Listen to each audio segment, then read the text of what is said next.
दोस्तों मैं MA English कर रहा हूँ जिवाजी यूनिवर्सिटी से रेगुलर और मेरे सिलेबस में एक लेसन है ट्रिस्टन सैंडी जो कि पूरी तरह से एक सेक्सुअल थीम पर आधारित रचना है।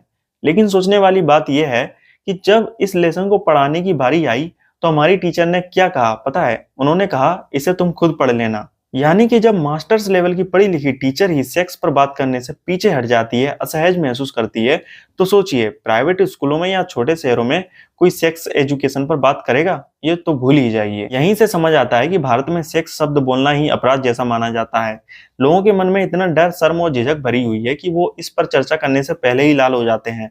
पर इसी झिझक का नतीजा है कि आज भारत की जनसंख्या दुनिया में नंबर 1 पर पहुंच चुकी है। क्यों? क्योंकि लोगों को शुरुआत से ही इस विषय की कोई सही जानकारी नहीं दी जाती और जब जानकारी नहीं मिलती तो बच्चे गलत जगहों से सीखते हैं। कहीं ब्लू मूवी देखकर, कहीं अधूरी बातें सुनकर, कहीं झूठी जानकारी लेकर, और फिर वही गलतफहमी आगे चलकर उनके जीवन का सच बन जाती हैं। और भारत में सबसे बड़ी विडंबना यह है कि अगर कोई इंसान सेक्स पर खुले तौर पर बात कर दे तो समाज उसे अश्लील, गंदा या चरित्रहीन कहने लगता है। लेकिन वही समाज सफेद कुर्ता पहनकर ज्ञान की बातें करता है बाहर और कमरे के अंदर नंगा होकर नाचता है। और यही दोहरा चरित्र भारत की सबसे बड़ी समस्या भी है।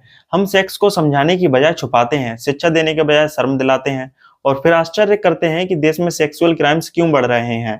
तो दोस्तों, जब तक भारत में सेक्स को एक शिक्षा की तरह नहीं बल्कि शर्म की तरह देखा जाएगा, तब तक समाज ना तो सभ्य बन पाएगा ना सुरक्षित। इसलिए जरूरत है कि इस विषय पर खुले मन से बात करें। तो दोस्तों, अगर आपको ये मेरी बात सही लगती है तो वीडियो को लाइक कर सकते हो और मुझे फॉलो कर सकते हो। धन्यवाद।